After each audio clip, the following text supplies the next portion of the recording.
Bonjour, c'est Nadège. Bienvenue sur ce nouveau timelapse. Cette fois-ci, je peins une scène avec paysage et portrait à la peinture à l'huile.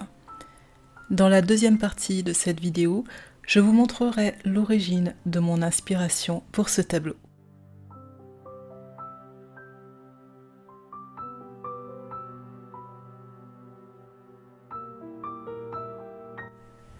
Je peins sur un panneau de contreplaqué enduit de gesso. Je débute généralement la peinture par une sous-couche brune qui me permet de réaliser une ébauche de mon sujet. Cette ébauche est pour moi importante lorsque je peins un portrait.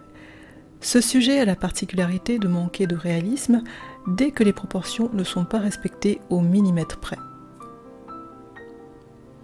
Grâce à la sous-couche, je place rapidement les formes et les volumes, puis j'ajoute progressivement la couleur.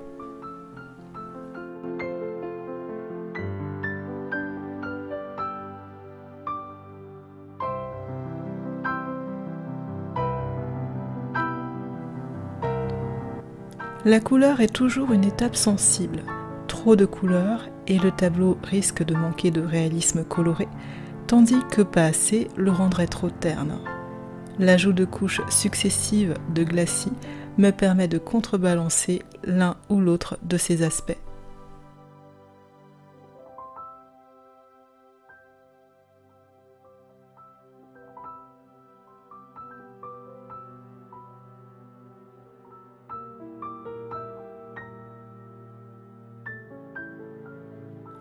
J'ai mis 2 ans avant de finaliser ce tableau.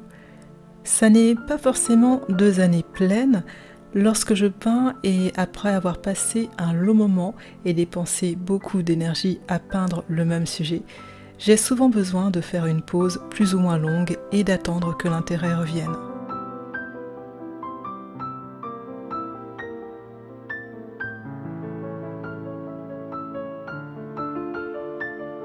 Il peut se passer quelques semaines à plusieurs mois avant que l'envie ne me revienne. Pendant ce temps, je procrastine en commençant ou en continuant à peindre d'autres tableaux qui avaient eux aussi été mis de côté auparavant. Chacun son tour.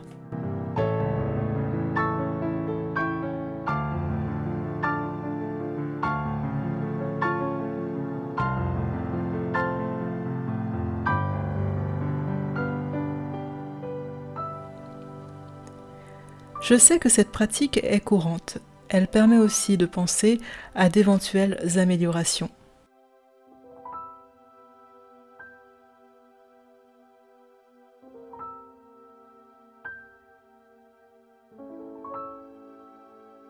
L'année 2018 a été marquée par de grands changements dans ma vie.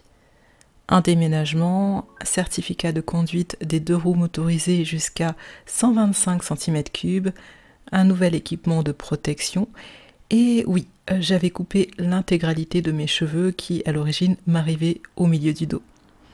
Mais vous savez quoi? Je ne me suis jamais sentie plus à l'aise dans mon corps qu'à ce moment-là de ma vie.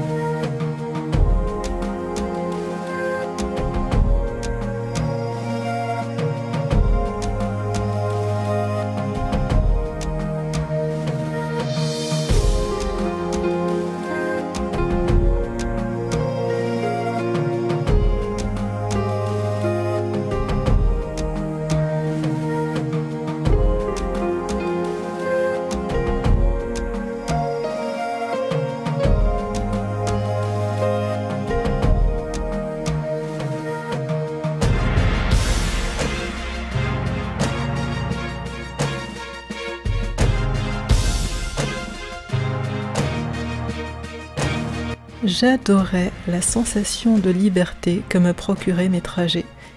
Ça me permettait de me ressourcer à un moment de ma vie où je perdais pied.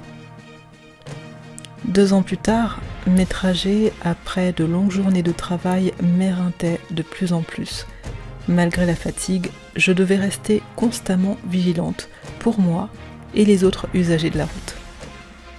Cette pratique a été ma sonnette d'alarme. Consciente des risques que je prenais, j'ai décidé de revendre mon scooter et j'ai acheté un nouveau mode de transport.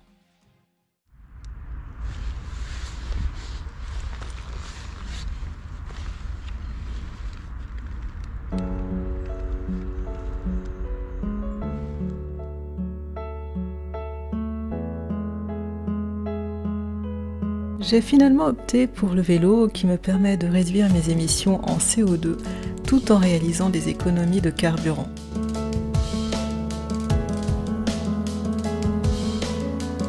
Mes trajets ressemblent à de véritables promenades de santé. Pédaler me permet de faire du sport et d'évacuer le stress de la journée. Et pour ceux qui se poseraient la question, mon vélo n'est pas équipé de l'assistance électrique. Le tout avance grâce à la force de mes jambes et l'énergie cinétique.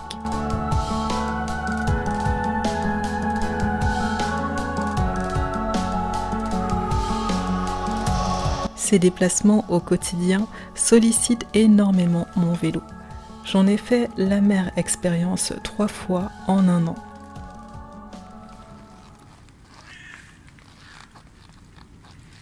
Voilà, j'ai un pneu qui est complètement à plat, sous la pluie, et en hiver, et quand j'ai 40 minutes à faire à pied. Donc super. Allez, j'ai un pneu qui est complètement à plat. J'ai malheureusement fait beaucoup de chemin en vélo, donc j'ai à faire 40 minutes à pied. Voilà, sous la pluie. Il fait nuit, bien entendu, et il pleut surtout.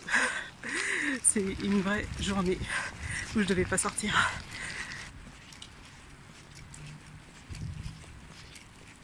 Mais ces petits contretemps ne sont rien comparés aux sensations que cela me procure.